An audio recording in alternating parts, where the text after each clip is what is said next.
Hello, if you're watching this when I first upload it, Merry Christmas, Happy New Year. Today we're looking at The Dark Knight Strikes Again, Batman Noir.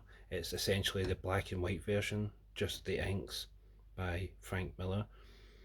It strips away the Lynn Varley colouring. I wanted to highlight this today because I think it just totally changes the book completely. It changed my outlook on the book. I think it's an absolute work of art. It's an absolute work of genius. When you see just what Frank Miller was doing before it got coloured, I like the book anyway. Like, I don't hate the Dark Knight Strikes Again, but this really changed the game for me when I got this book and looked through it.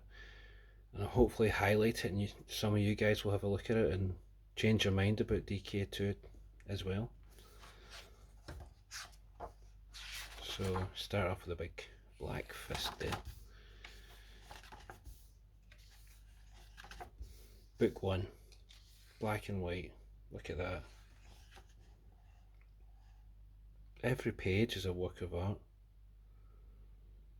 You know, you've got the Batman face made up of these fractured elements of society.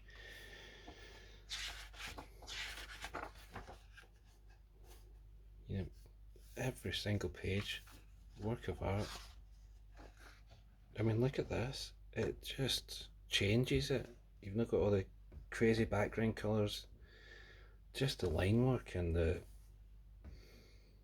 level of drawing and cartooning and everything he's learned over the years since City.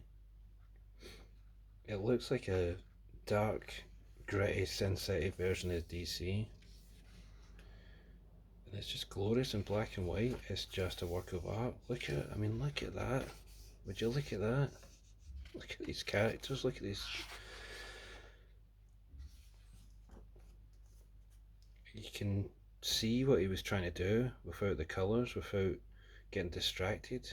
You can see everything that he was doing on the page.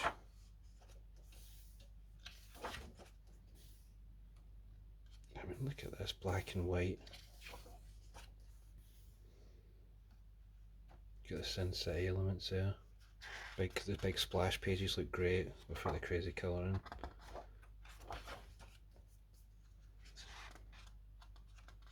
It's more readable. It's more, you can understand it, what's going on more.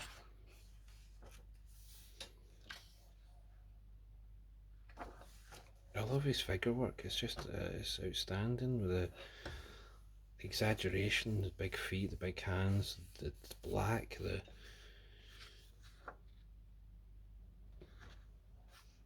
not a panel wasted.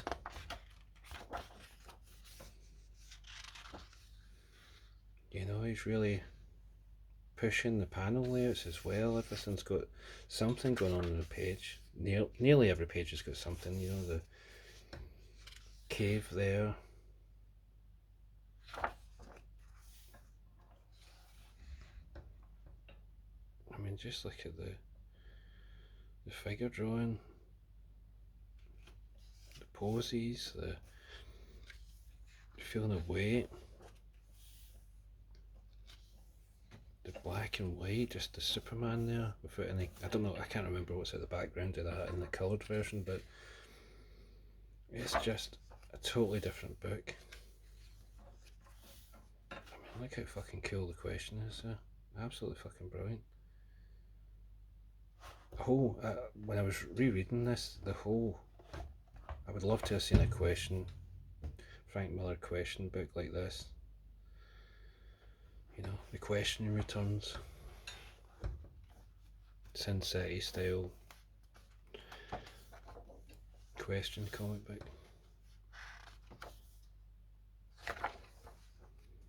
And look at this. I mean, I should have brought the other book in for comparison, but look at these ray guns shooting at Catgirl. I can't remember. Carrie Kelly. Carrie Kelly. Anyway, she's flipping up and It's just mental. The whole book is mental though, it's still fucking mental. But you just see all this extra stuff, you know, all this.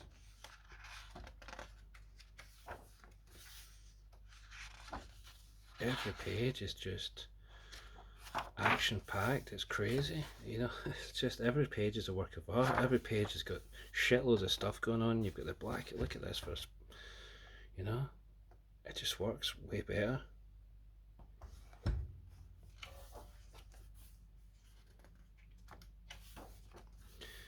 Honestly, guys, if you've not got this, pick it up. It will change your mind about DK2, especially if you're a fan of Frank Miller art and just art in general. I mean, look at the contrasts here, it's fucking outstanding. These giant rocks, very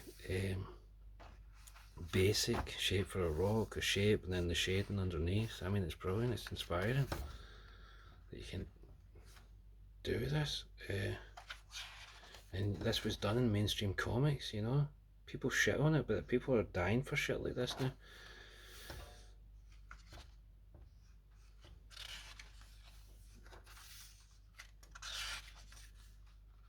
And they've got crazy, like, graphics like this, like, just cartoony, like, thick lines, black and white. And I love this. I love the way he draws women in this simplistic. You know he's got all the stuff underneath. You know that, and he's just doing the outline with the ink. And even this kind of like straightforward. He's not went round the bend of the arm, just straightforward. It's so graphically pleasing to me. It's so fucking awesome. It's so simple, but so complicated underneath. It's just he knows what he's doing at this point, and then he's just simplifying it. Absolutely beautiful. Every fucking page of this book is just absolutely beautiful. Another great use of black and white and the figure. This, I mean, look at this. This is just art. This is absolutely fucking beautiful. The fucking cave, the crumbling, what the fuck that is, cave or whatever it was. You've got those simplistic black and white rocks. It should have just been in black and white, this comic. I mean, this shows up Superman, you know how fucking roughed up he is, and it's just fucking beautiful. Buy this book. Look at it, look how fucking crazy this is. I mean, this looks crazy in the coloured book anyway, but it's fucking hell, mate. There's these. I love the way he draws women. They're small, you know. Their torsos are small. Got that, got the round bit. I don't know. I like that. It's kind of what the Peter Laird and Kevin Eastman did with the turtles. You know, you can tell the stuff they took from Frank Miller, and it was the kind of obviously the big eyes, but the dumpier bodies. They don't have to be elongated Amazonians, you know. And you've got the simplicity of this. Look at that. I mean, that is insane. And obviously this.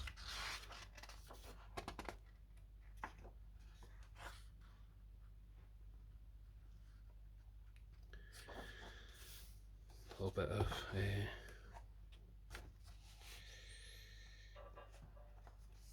what's his name? Hard boiled. Jeff Darrow kind of influence here. Looks like the page right hard boiled. I mean, just look at this. Every page is just banging. I think when you're reading the original, you're kind of thrown by the colours, and it's distracting.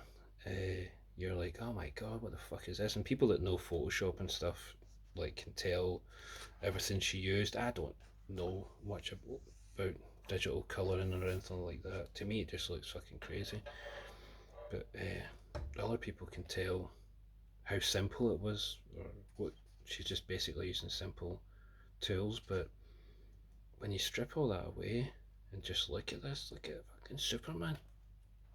Look at him. Look at the fucking inks. Look at the ink slinging on that. It's inspiring. It's absolutely beautiful.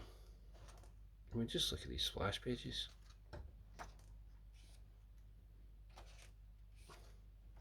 It's inspiring. It's beautiful. I would have the this version of the Dark Knight, but I've got the artist edition anyway, so it's kind of just black and white anyway, so I don't really know if there's any point in buying it, but I'm tempted. I'm tempted. Look at this, it's like action packed. It's the characters, the designs are beautiful in black and white. The page layouts are fucking great.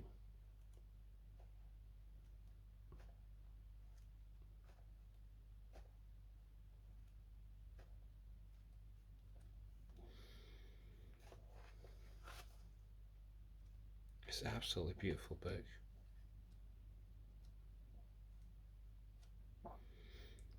Right, well, I'll wrap it up just now. I don't want to keep you any longer. My advice is go out, buy this book, fall in love with Frank Miller again, re-examine your thoughts on Dark Knight Strikes Again, because it's absolute fucking genius. It's a masterpiece in my opinion, and it deserves everybody to read this, every comic fan to go and look at this, and it deserves a second chance. Well, that's all for today. Thanks guys, I'll catch you in the next video.